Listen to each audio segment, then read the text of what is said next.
achieved.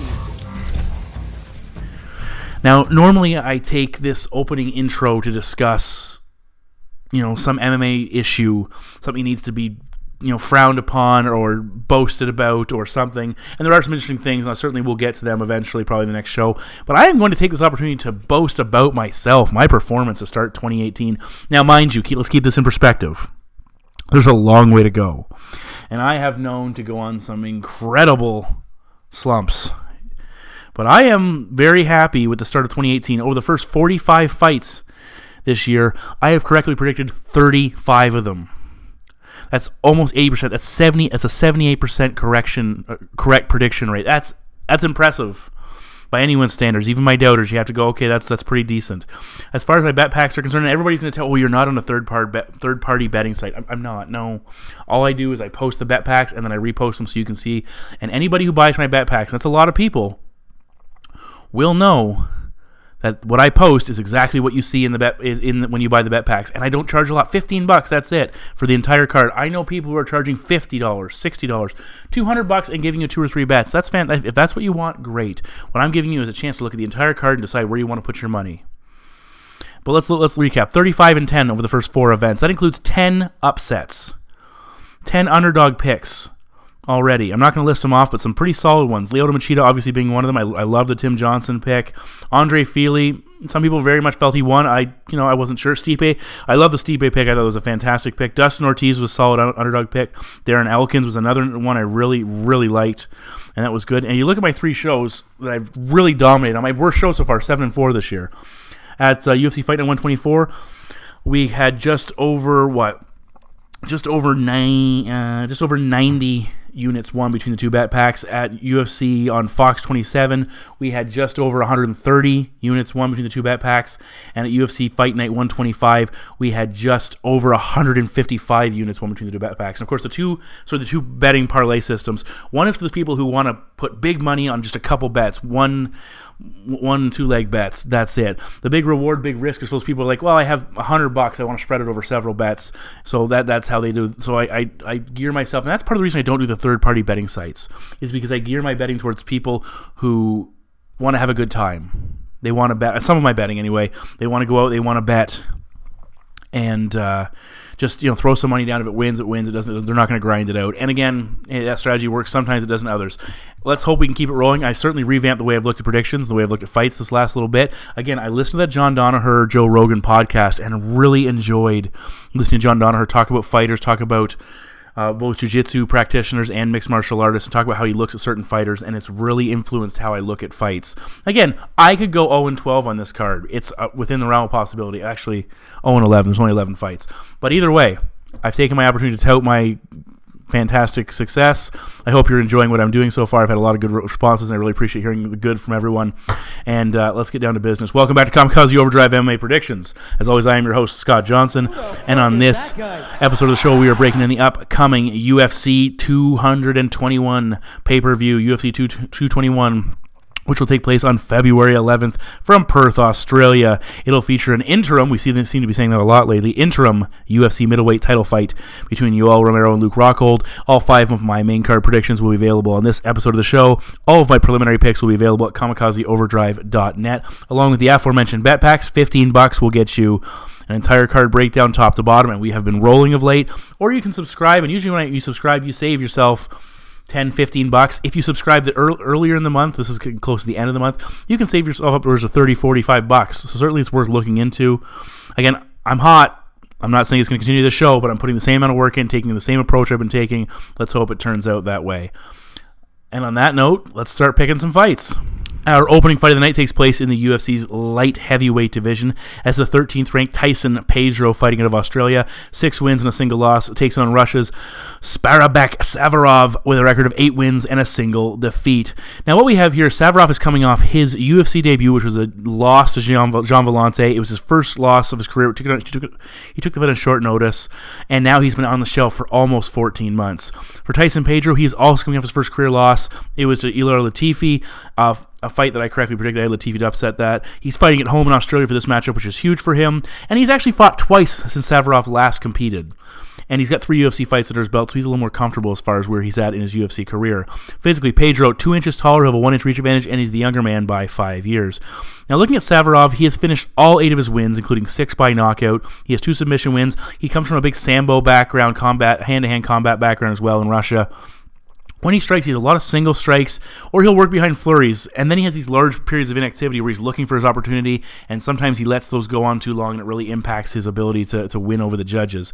He tends to swing a little bit wild. He'll throw himself off balance because he is so invested in his offense, looking to finish his opponent with every single opportunity.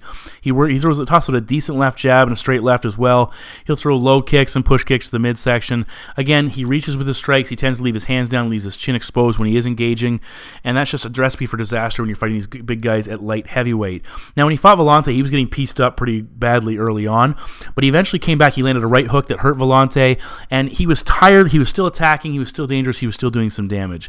He will wing that big overhand right. Again, he dives into the clinch behind his strikes. He'll push his opponent into the cage. If he gets the opportunity, he will change levels for a takedown. He likes that body lock takedown to a single leg. Sometimes he'll mix in a trip as well.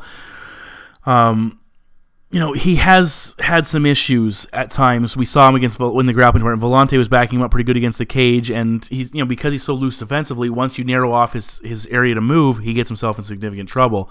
Now, when he fought Rodney Wallace in his final fight outside of the UFC, he defended the grappling not too bad. He showed a nice wizard, but eventually got taken down, and he was ultimately saved by Wallace, by the referee standing the fight up.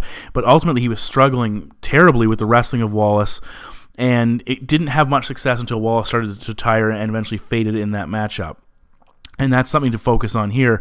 You look at Tyson Pedro. The guy comes from a nice, diverse combat background. He's got a lot of combat accreditations. He comes from a boxing background. He comes from a BJJ background, and he's shown himself. He's got a pretty quick level change when he's looking for a takedown. He's a very physical grappler. He likes to really pick up guys and slam them. He does a nice job of elevating his opponent, gets their base out from underneath them, and then drives them down with authority. Once on the mat, look for him to start advancing quickly. He's very good at moving to mount. He's very slick with his transitions. He's got good ground and pound. Again, solid base. Once he gets on top of you, it's very difficult to shake him off. He's a decent scrambler, and once he starts that scramble and that chaotic aspect of grappling, look for him to try and work to his opponent's back and look for that rear naked choke. We saw him have a lot of success when he fought Paul Craig in the clinch. He landed some hard knees in that position. He framed Craig very well, opened up his body, opened up his head, and was really blasting him with those knees. He will also work behind a right jab. He throws a right hook as well. He dropped Craig with a hard straight right, and he's got a very solid kicking game where he'll attack up and down the body, and that's worth noting as well. Now, when he fought Ilir Latifi, the big thing when he wasn't offering enough. He was getting outworked. The first time is the first time he's ever been out of round 1, which is certainly an experience. All fighters need to experience, and a lot of times it can go hand in hand with that first career loss when you're forced beyond round 1. You've never gone that far before. I think that was a big issue. I think it's a learning experience that Pedro's going to build upon coming into this matchup. Now, for Safarov, he has to make this matchup a brawl. There's no doubt about it. He has to make it a brawl, push forward, attack, and try to either catch Pedro with a flurry or wear him out. But I'm not exactly a huge fan of Savarov's conditioning either. I think it's the same thing. He might go for the big brawl, and it might not work out for him. He might push, and he might wear himself out. For Pedro, he needs to use his kicks to hurt him at distance and then go into the clinch, go for a clinch or takedowns whenever Safarov pushes forward to attack. Safarov has had issues when he's put on his back, and Pedro is he's a handful to deal with on the ground. There's no doubt about it. I think Pedro's going to break him down in the clinch. He's going to break him down on the floor, and that ground and pound is going to lead to either a TKO finish, or it's probably going to force Safarov to roll over and give up his back. And my prediction is Tyson Pedro to defeat Saparbek Safarov by submission, most likely rear naked choke. Fight number 2 in the main card takes place in the UFC's welterweight division as the Celtic Kid, Jake Matthews, fighting out of Australia, 12 wins and 3 losses, takes on one of my favorite foreign fighters, Li Jiangli, the Leech, fighting out of China, 14 wins, 4 losses on Li's record. Very happy to see these guys back in the cage. Both these guys are good, developing prospects. Matthews, first thing you look at is Matthews. He's fighting at home in Australia. He is 4-2 when fighting in the confines of the land down under. 1-1 when fighting outside of his homeland. This is his second fight at welterweight. Also worth noting, he debuted at welterweight in his last appearance, and he won a contentious split decision against Bojan Velekovic. Now, I picked Bojan to win that fight, and I was a little upset with the decision. A lot of the announcers thought Bojan won it. I can see why Matthews was given the nod. It was close. It could have gone either way. I'm not nearly as disappointed with the decision after rewatching the fight with no commentary. Now, for Jingliang, he has won 4 consecutive fights, 3 of which by knockout. He is 6-2 in the UFC, and that's an impressive run for a guy like him, especially in the welterweight division, which is full of savages. For Lee, it's his first trip to Australia. He's fought, obviously coming from China, he's fought on this side of the world quite a bit, fighting in Japan, fighting in China. I believe he's made some trips to some other regions as well. So it's not completely foreign to him to be in this section of the world, at least, and that should help him out a little bit. Now, this is the second fight for Matthews as welterweight. As I mentioned, that's a big deal. He is going to be slightly shorter by 1 inch compared to Lee. He will have a 2-inch reach advantage, and the Australian fighter is the younger man by 6 years. Now, first and foremost, Matthews' striking is still very much a work in progress. He's got a decent right hand. When he fought Johnny Case, he cracked him with a hard body kick, so he's got some nice pieces. He needs to put them together in a more cohesive attack unit. Now, he tends to run forward when he's throwing that right hand, and he will launch a left behind it. He's not completely off balance, but at times it will telegraph his offense. But at the same time, it allows him to really put pressure on his opponent and really put some power behind his strikes. At the same time, when he's not attacking and pushing forward with those single, big, powerful offensive output, he's getting backed up, and that's a big issue. We saw at times in his last fight against Veličević, he was getting backed up, and with his back on the cage, he's not nearly as effective as a fighter. He was throwing a lot of single strikes, and you're going to get pieced up by a fighter who's going to whip those combinations in your face. Now, what I do like from him with his striking is he uses it to set up his wrestling. He will punch and change levels for a takedown attempt. In his last matchup, he was pushing his opponent into the cage, and at times his hips were a little bit too high for a successful takedown attempt, but eventually he got into position to put his fighter on the mat. Look for him to use a single leg from the clinch. He will trip or lace up the leg to try and increase his ability to put his opponent on the ground. But at times, he didn't have a lot of success at times holding his opponent down in that last matchup. Veličević did get up and turn the grappling exchanges on.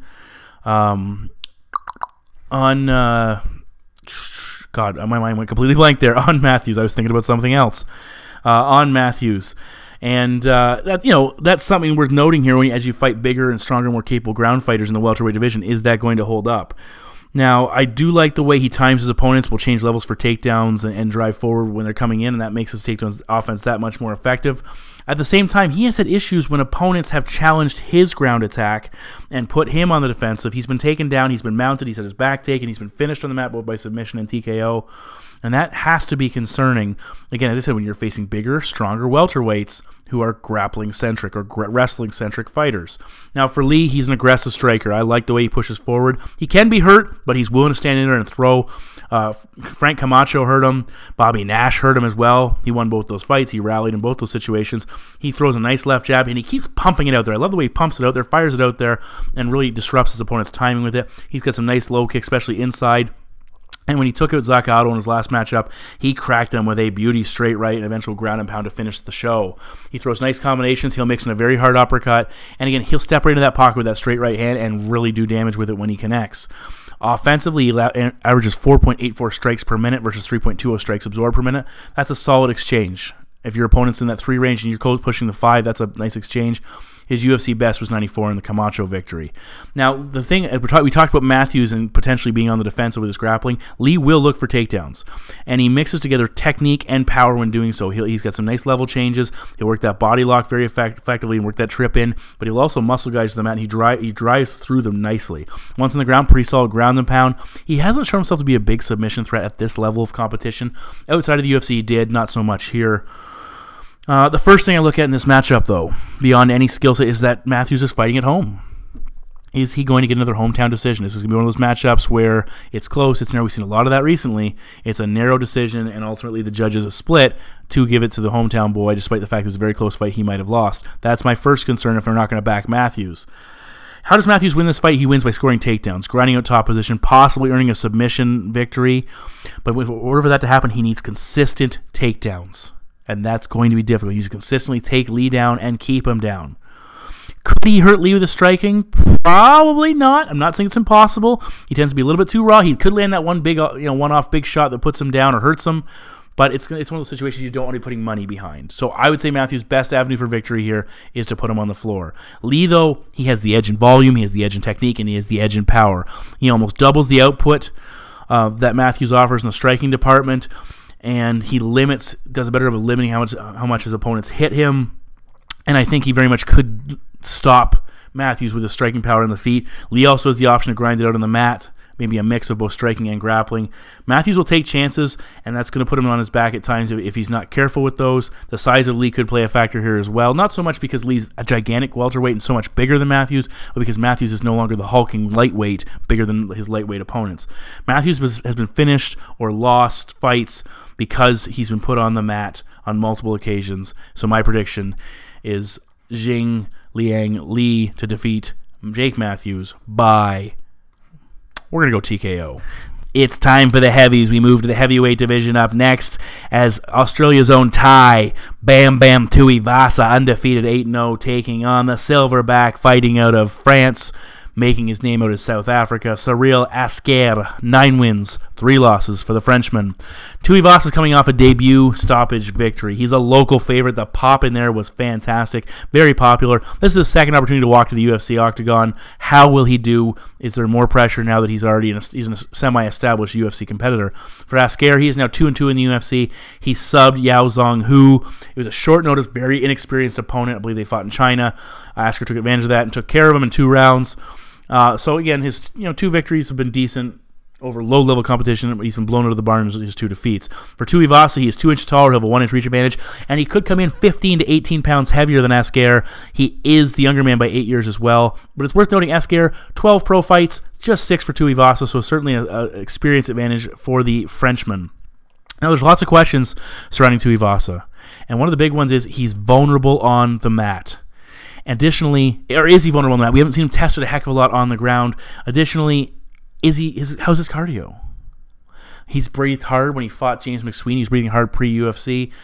How will he hold up if this fight goes to round 2, goes to round 3, like we just saw with Tyson Pedro, who is his brother-in-law?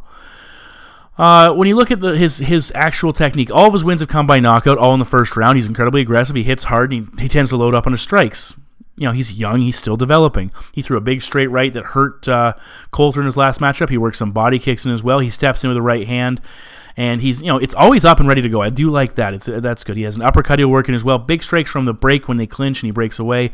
He threw a nice low kick in the finishing sequence to take away his base and landed a vicious flying knee to knock out his opponent cold. Now, I did see some issues where he was being pressed into the cage early on. He went for a lateral drop, which is ill-fated from the best part, and he wound up on his back, but eventually got an underhook, used his size, used his strength, powered his way back to his feet. And that's crucial. Can he get back up if taken down? For Asker, 7 finishes in his career, 4 by knockout, 5 in the first round. His main focus has been his wrestling. He's landed 5 takedowns in his 2 UFC wins. Do you know what his focus is going to be here? He strikes and shoots, and that will happen early. Focus, again, has been on holding his opponent down, punching, changing levels to that double leg, and getting them on the mat. And if he can't get on the mat, put him in the cage, grind him out, and eventually look for that takedown eventually. You heard that correct. He is a BJ Brown belt. In his last fight, his first victory against Smolyakov, he mounted him with relative ease. Big ground and pound, forced the referee to step in and stop it. On the feet, he'll throw a nice 1-2. He'll work a decent right hand. He's got a nice uppercut on the inside. And that's, we haven't seen a lot of his striking. Asker needs to beat Tuivasa's counter wrestling. That's what this comes down to. Put him on the floor, keep him there, test his cardio, grind him out, finish him. Tuivasa is big, he's physical. Asker is going to struggle when you can't bully him around the cage. He's going to struggle to hold him down, especially early. Asker is going to shoot. He might even get Tuivasa down early. But look for Ty to get up, start unloading those big shots, break him down, and my prediction is Ty Tuivasa to defeat Cyril Asker by TKO. In the co-main event of the evening, we're in the UFC's heavyweight division. It's the number 5 ranked and former title challenger Mark the Super Samoan Hunt, 13 wins, 11 losses, 1 draw, and 1 no contest, takes on the fast-rising top 10 ranked prospect, the 9th ranked actually, Curtis Razor Blaydes, currently holding a record of 8 wins, 1 loss, and 1 no contest. Now, Hunt, coming into this matchup, has won 3 of his last 4 fights, excluding his Brock Lesnar defeat, which was turned no contest. He's trying to hold on to his spot in the rankings, trying to hold on to some semblance of control. Obviously, he's got a major dispute with the UFC. There's been a lot of issues there. He's not happy with the promotion. Can you blame him? For Curtis Blaydes, he has won back-to-back bouts. He had won 4 in a row, but the Adam Milstead victory was overturned because he tested positive for marijuana. His only loss against Francis Ngannou, showing he is certainly a prospect to look out for. Now, what we have here, a veteran contender taking on a prospect on the rise. Hunt, as I said, Hunt, the big thing is, when you look at where he's fighting, he's from New Zealand, but he also, he might as well be at home. He's in Australia for the support and applause he gets. He has 4 wins. He has 4 wins, 1 loss, and 1 draw when fighting at home in New Zealand or in Australia. That's huge. So that's a big advantage for him. Now, physically, Blaydes is a massive heavyweight. He is 6 inches taller than Hunt. He'll have an 8-inch reach advantage. They should come in at the heavyweight limit of 265 pounds. And Blaydes is an astronomical 17 years younger than Mark Hunt. Now, Hunt wants to keep this fight standing and throw heat, and there's no doubt about it. Blaydes, he wants to fight on the mat and to ground and pound his way to victory. Two polar opposite ways these guys want to win these fights. Blaydes, he has power in his hands, and he's durable, but his focus is on his wrestling. He had 15 takedowns over his first 3 UFC fights. He had no takedowns in his win over Daniel Omielanczuk, and 4 in his win over Alexei Olenek. When he fought Omielanczuk, he pressed him into the cage. He established underhooks. He landed knees. He routinely was looking for the double leg with limited to no success. He would change, when he is at his best, he does a good job of changing levels effectively and driving through technique and power combined together with that double leg to put his opponent on the mat. He's heavy from top position. He can work very well from side control as well, and he simply wears his opponent down with his top position offense. When he's striking, he'll throw a good left uppercut. He'll also work in a left jab. He throws a powerful overhand right. Not a ton of volume, but the thing you got to watch out for him is if he does clinch up with you, he will throw punches on the break, and he's got some good power. He hurt Olenek with a brutal uppercut that put him in rough shape at one point. Defensively, though, his hands are a little bit low. When he was fighting, exchanging that fight, he was getting cracked several times, getting hit with an uppercut by a fighter who's shorter, very built similar to Mark Hunt, and not nearly as gifted a striker as Mark Hunt.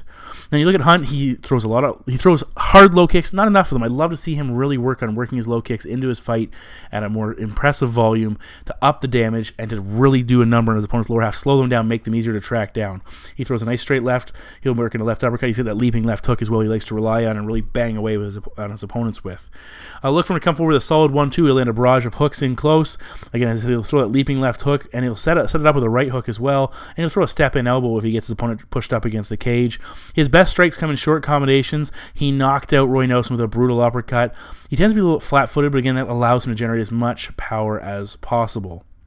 Now, against Blaydes, he's going to have to find his range, and land his strikes without moving into a position that's going to allow Blaydes to change levels and take him down. Now, Hunt has good takedown defense, and that's been a big part of his success, is his ability to roll off guys, especially the double leg. Now, if his opponent switched to a single leg, that's where Stipe had a lot of success putting him on the mat, and that's what we got to watch out for in this fight.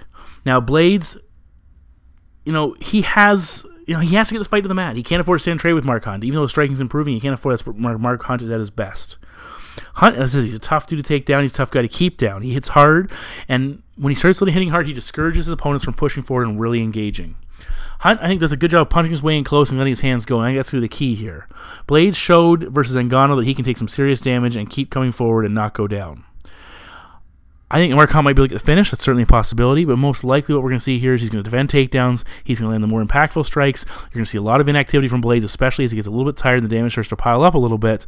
He'll be a little more tentative, and my prediction is Mark Hunt to defeat Curtis Blaydes by decision. And finally, we move to the main event of the evening as the #1 ranked fighter in the division, Yoel, the Soldier of God Romero, 12 wins, 2 losses, fighting out of Cuba, takes on former Strikeforce and UFC middleweight champion, the #2 ranked Luke Rockhold, currently holding a record of 16 wins and 3 losses. Of course, this fight was originally scheduled to take place between Whitaker and Rockhold to crown the undisputed middleweight champ. Whitaker was the champion, especially after George walked away and vacated the title, which I applaud him for. Now we have another interim title fight with Whitaker apparently over his ailments and back on the mend. The winner of this will most likely fight him. What an opportunity that would be for Romero to get that rematch in a very close fight that he lost to Whitaker before, also for the interim title, or an opportunity for Rockhold to get himself in there, win the title, and show that he is really the best in the division, and the loss to Bisping was, in fact, a fluke.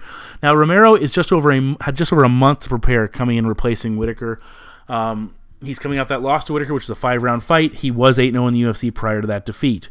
Rockhold's coming off his victory over David Branch. He had lost his title 1 fight prior, which ended a 5-fight winning streak. Physically, Rockhold 3 inches taller, he'll have a 4-inch reach advantage, and he is 7 years younger than Romero. Now, this is a dangerous fight for both men. Recently, guys have both lost championship title fights.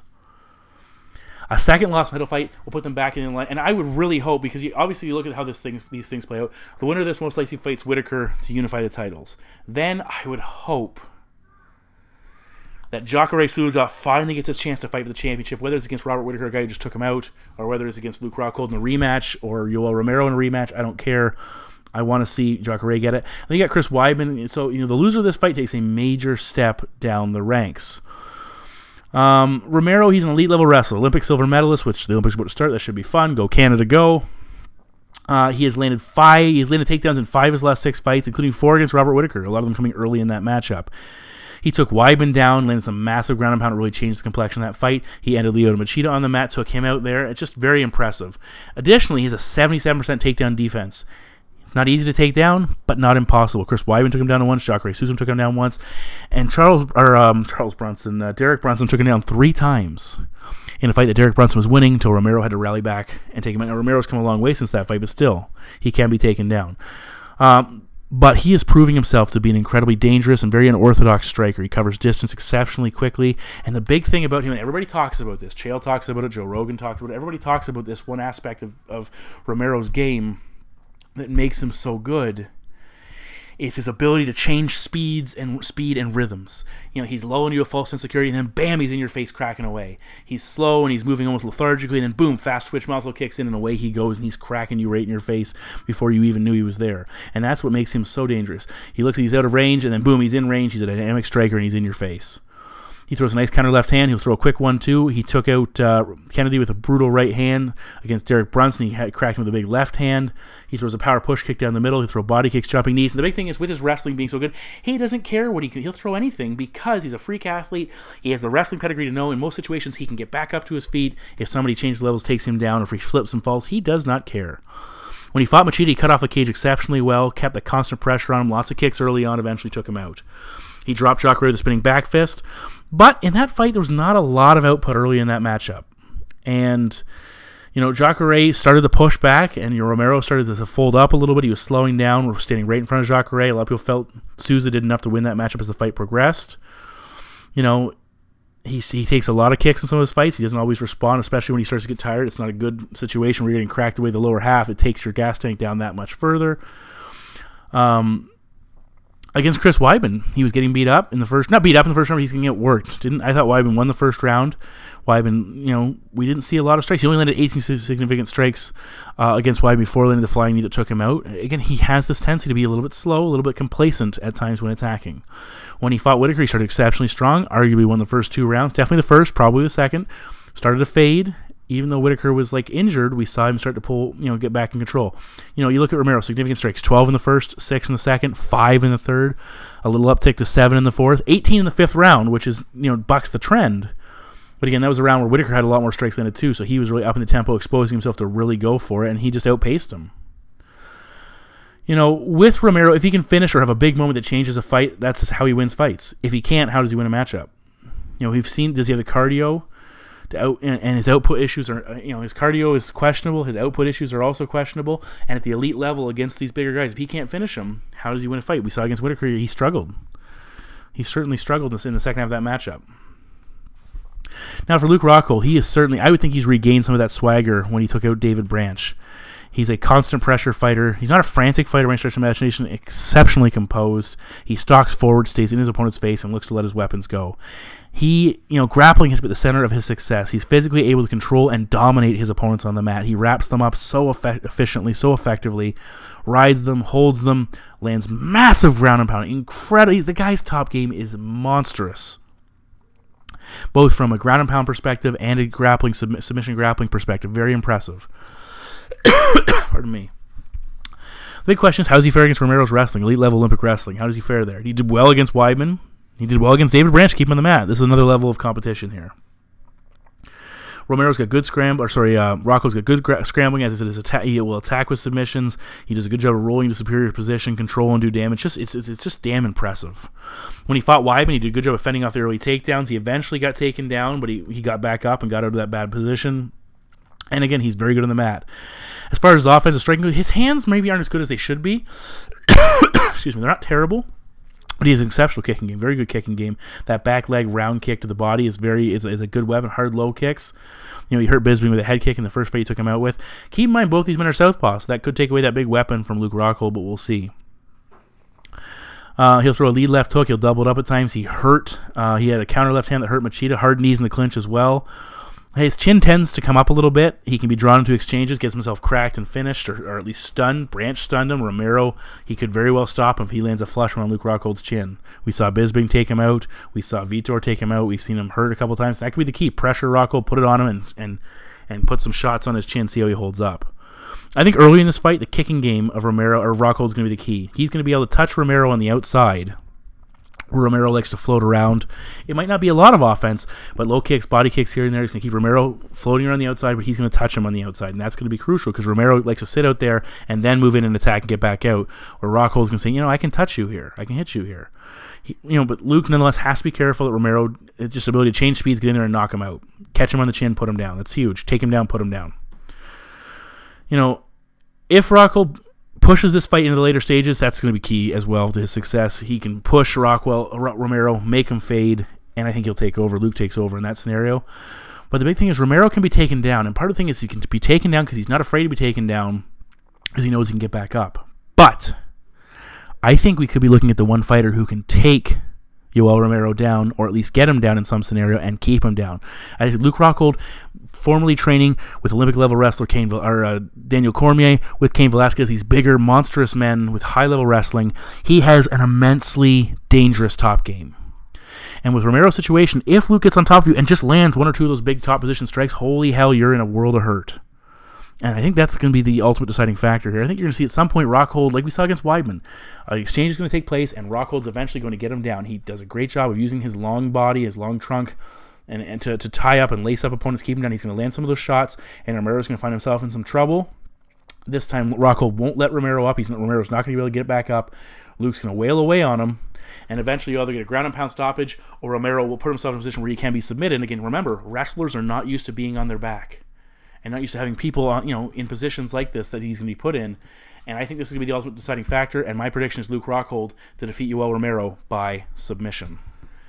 So those are my 5 main card predictions for UFC 221 in Australia. Can't wait for the card. Should be fantastic. Let's hope we keep our success going. Again, no promises, but I'm putting in the work just as always, so we'll see if we can keep things going in the right direction. I just found out, this is pretty fantastic, and I know... sorry, I didn't do my other spiel. All my preliminary picks will be available at kamikazeoverdrive.net as per usual. Now, I know I have a lot of fans out there who follow mixed martial arts in general, but also women's MMA, which is huge. I'm a big fan. There's no doubt about it. And it's just been announced that Chris Cyborg is going to be headlining UFC 222. And for those out there, and you know who I'm talking to, that is now 3 big women's fights at UFC 222. We have... Kat Zingano finally returning to action, taking on rising star Ketlin Vieira. We've got Ashley Yoder welcoming the well-respected and highly anticipated Mackenzie Dern to the women's strawweight division. And now Chris Cyborg fighting in the main event against Yana Kunitskaya. I guess that's how we're pronouncing it. So, I think it's a fight put together to save the card. The co-main event, Frankie Edgar versus Brian Ortega, is also fan-fucking-tastic. God, that's a fucking good fight. The winner of that will almost definitely fight... Holloway next. But either way, for those female fight enthusiasts, and you know who you are, I'm excited now. I'm definitely excited for those 3 matchups. I'm excited for a potential fun night of fights out and about in the town. So again, follow me at KO_predictions on Twitter. I'm available on Facebook, YouTube, all that other garbage. I'm closing in on 300 Twitter followers. I don't push Twitter like I should sometimes. Other times I do if I have time. I'd love to hit 300 followers by the end of this event. I'm at 284, I think. So 16, not that hard to get. Hell, if I get 290, I'll be impressed. Either way, thanks guys for tuning in as always. Greatly appreciate it. It's always fun. Talk to you soon. Hi.